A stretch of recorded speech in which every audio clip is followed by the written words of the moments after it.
Capítulo 3 do livro de todo o coração de Luciano Subirá, Escravo por Amor. Nenhum verdadeiro cristão pertence a si mesmo. João Calvino. A Igreja de Jesus, com o passar dos séculos, distanciou-se da paixão pelo Senhor e do compromisso de obediência à sua palavra. Viveu cerca de 1000 anos, a chamada Idade das Trevas. Aos poucos, contudo, desde o início da Reforma Protestante, vem sendo restaurada, entre muitos movimentos divinos para despertar a noiva de Cristo. Um que chama a atenção deu-se no início do século XVIII, em um grupo que ficou conhecido como Moravianos. John de Wanbridge e Franca James III, em sua História da Igreja, volume 2, da pré-reforma aos dias atuais, destacaram o movimento assim.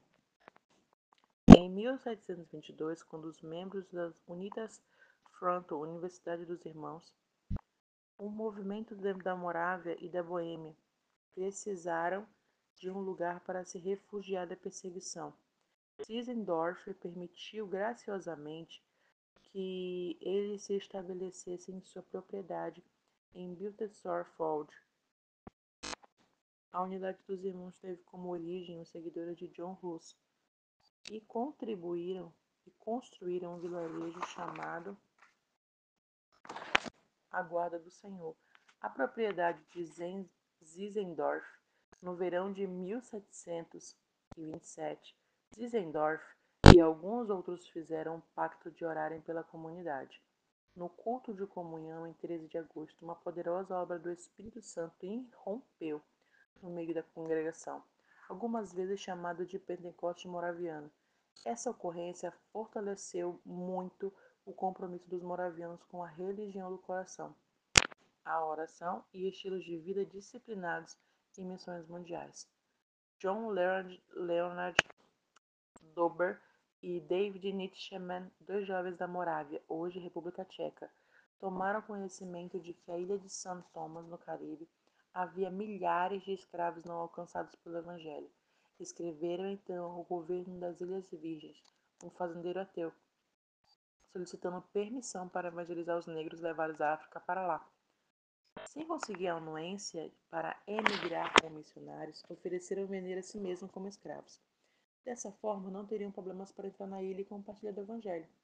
Aqueles dois heróis anônimos estavam dispostos a levar adiante a negociação e voluntariamente viveram tal nível de sacrifício, não à toa.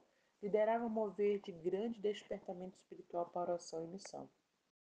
A parte final da história, menos conhecida de muitos, é que temos, em termos legais, por serem brancos, eles não podiam ser vendidos como escravos, nem por si mesmos. Ainda que não tivesse autorização para concretizar a transação proposta, avançaram no projeto até conseguirem sustentar-se com o trabalho próprio. Não foram enviados como missionários de forma tradicional, nem viraram escravos, mas tiveram permissão para trabalhar, e assim deram início a um extraordinário trabalho naquela região. O fato de não ter culminado em escravidão não anula a evidente disposição daqueles jovens de ir até as últimas consequências para servir a Cristo. No dia da partida para o novo lar, familiares e amigos estavam reunidos no porto, sem saber se veriam novamente John e David. Indagados sobre a razão de uma decisão tão extrema, os dois teriam permanecido calados.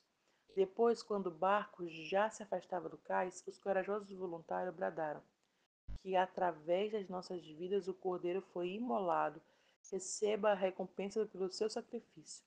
Após o episódio, da frase memorável tornou-se comum entre os moravianos. Para mim, esse relato é profundamente comovente e inspirador. Ao mesmo tempo, ele faz com que eu me sinta envergonhado. A história diz que os moravianos enviaram mais de 2000 missionários a várias partes do mundo. Desistiam de seus sonhos, renunciavam ao privilégio de viver com suas famílias e deixavam tantas outras coisas que a nossa geração nem sequer considera abrir mão. Tudo em nome de agradar ao Cordeiro. Não seja possível pagar pelo incalculável sacrifício messiânico, mas aquelas pessoas queriam de alguma forma ser parte da recompensa que Cristo recebera. Com esse coração, os moravianos fizeram mais em 20 anos do que a Igreja havia feito em 200 anteriores. Eles fizeram tanto, apesar de terem tão pouco. Por outro lado, nós temos feito tão pouco, apesar de possuirmos muito. O amor a Cristo é consequente, chama missionária, precisam ser reacendidos na igreja todos os dias, em nossos dias. William Carey é considerado por muito o pai das missões modernas. Apontou os moravianos como exemplo de cristão que mantinham a paixão por missões. Olhem o que os moravianos fizeram. Será que nós podemos seguir o seu exemplo e, em obediência ao nosso Mestre Celestial, sair pelo mundo pregando o Evangelho aos pagãos? Qual a diferença entre aqueles irmãos e nós? Não creio que, quando nasceram de novo, Deus concedeu algum tipo de DNA espiritual mais avançado. Também não acho que necessariamente o chamado divino tenha sido mais forte para eles do que para os demais cristãos. Eles é que se faziam diferentes, o que transbordou em resultados. Primeiro, os moravianos oravam muito. Mantiveram uma reunião de oração funcionando ininterruptamente por mais de 100 anos, ou seja, aplicavam a receita divina para que haja mais obreiros na seara. Mateus 9:38. Além disso, acredito que a maioria das pessoas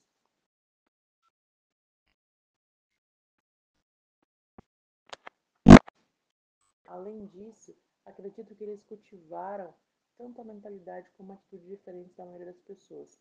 A paixão e a entrega era tão intensa que se manifestaram drasticamente a ponto de aceitarem viver como escravos por amor a Cristo e sua causa. Enquanto eu refletia sobre a bela história de dois jovens e a característica do povo moraviano, percebi o quanto o comportamento deles e os resultados que obtiveram estavam ligados diretamente ao Senhor. Nas Escrituras, encontramos uma expressão parecida, a possibilidade de ser escravo por amor ou escravo da orelha furada. Observamos o que diz a palavra de Deus. São estes os estatutos que você apresentará aos filhos de Israel. Se você comprar um escravo hebreu, ele trabalhará para você durante 6 anos. Mas, no sétimo, ele estará livre e de graça. Se chegou solteiro, irá embora sozinho.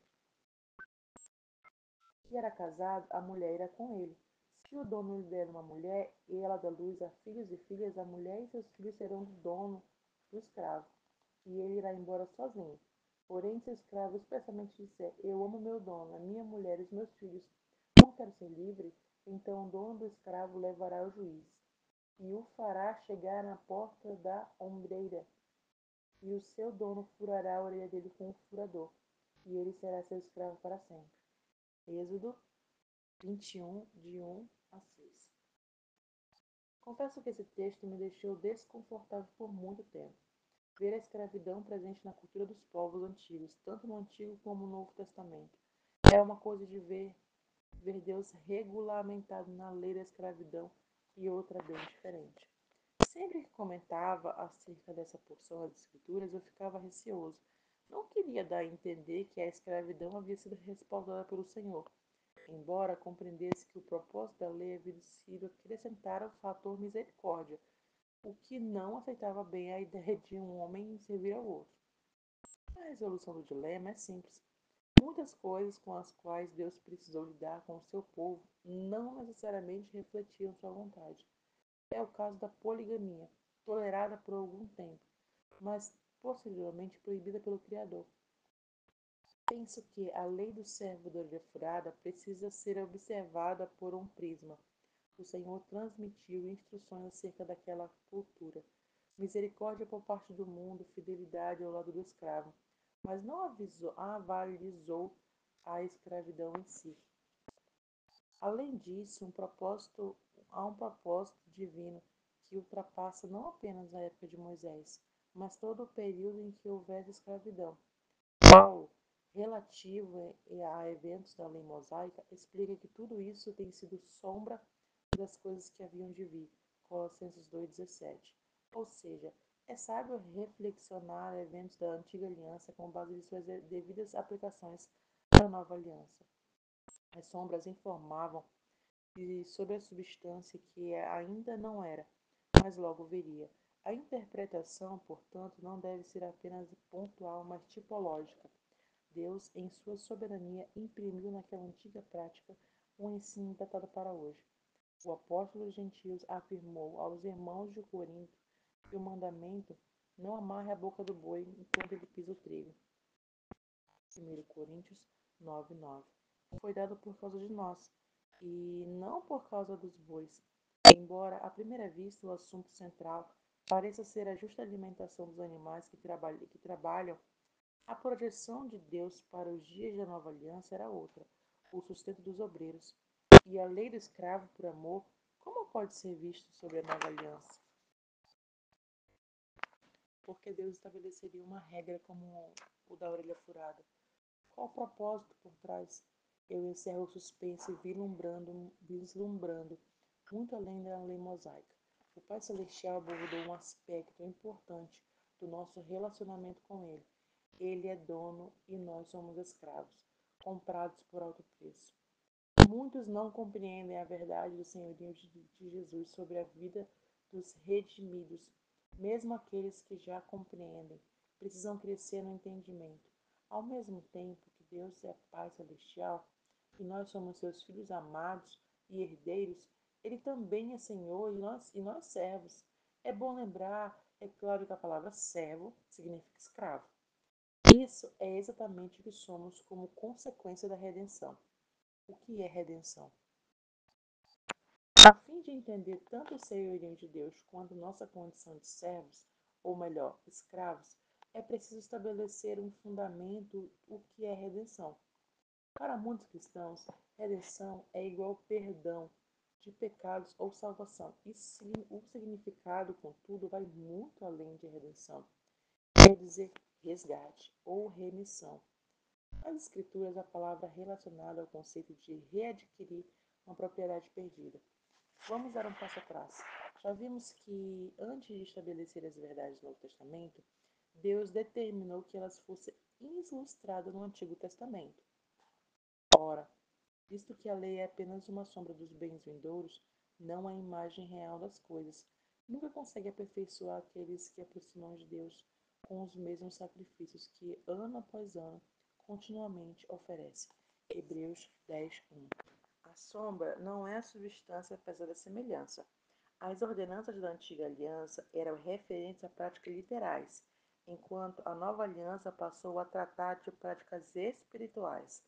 Aquelas regras carregavam características que depois indicariam princípios, ou seja, houve um salto para a literalidade, a espiritualidade. É o caso da circuncisão, que deixou de ser literal e torna-se uma experiência no coração. Romanos 2:28 e 29. A serpente que Moisés levantou no deserto figurou uma obra futura, Cristo na cruz, João 3:14, decretando salvação a todo homem que olha para o sacrifício e crê nele. Assim também outros pontos da lei, como aliança, aqueles que envolviam comida, bebida, dia de festas. Na nova aliança, começaram a ser vistos não mais como regras exteriores, cuja obediência acarretaria julgamento em tribunal humano, mas como uma revelação de conceitos espirituais. Leia mais uma vez. Portanto, que ninguém julgue vocês por causa de comida e bebida, ou um dia de festa, ou lua nova, ou sábados, porque tudo isso tem sido sombra de coisas que haviam de vir. Porém, o corpo é de Cristo. Colossenses 2:16 e 17. Também foi assim com o sacrifício de cordeiros que os israelitas repetiram em várias cerimônias nos tempos de Jesus, no tempo de Jesus. Neste mundo, João Batista apontou para o Mestre e disse: Eis o Cordeiro de Deus que tira o pecado do mundo. João 1:29. O apóstolo Paulo faz coro ao referir-se a Cristo como o nosso Cordeiro Pascal. 1 Coríntios 5:7. Aquele sacrifício de animal inocente, repetido por centenas de anos, tinha o objetivo de fazer com que o povo de Deus entendesse a figura revelada posteriormente, o sacrifício do Filho do Homem, de uma vez por todas, em um lugar de toda a humanidade. Em suma, Deus permitiu que o povo vivesse por um tempo, por o que ele próprio executaria futuramente, e de forma que devemos olhar para a lei da redenção no Antigo Testamento como uma prévia incompleta, porém esclarecedora, do que Deus faria pelo homem. Então, vamos a ela. O livro de Ruth mostra Boaz resgatando, redimindo as propriedades de Noemi. Como um homem de posses, dispunha de condições e também do direito de agir como um resgatador, em favor de sua parente, em necessidade, e o fez ao readquirir uma terra que outrora fora de Noemi, mas acabara vendida em tempos de crise. A regra mosaica era que toda dívida deveria ser paga. Se um indivíduo não tivesse recurso para honrar o compromisso assumido, então deveria dar seus bens em pagamento. Então, e se não fosse suficiente, entregasse suas terras. Se ainda não bastasse para a quitação, o próprio indivíduo e às vezes até sua família deveria se tornar um embolso, ou seja, passaria a ser escravo do credor. Em 2 Reis 4, encontramos uma história paralela. A Bíblia fala de uma mulher viúva cujos filhos seriam levados como escravos, caso a dívida da família não fosse quitada. Uma boa imagem e de como funcionava a negociação na época. Só havia uma forma de fugir da escravidão: se um redentor pagasse a dívida, conforme os termos da lei de Moisés. Do contrário, os filhos da viúva permaneceriam na condição de escravos até o ano do jubileu, que se repetiria a cada 50 anos. Aí, então, a família seria perdoada. Observe mais detalhes da lei. Se alguém do seu povo empobrecer e vender alguma parte das suas propriedades, então virá o seu resgatador, seu parente, e o resgatará e o que esse irmão vendeu.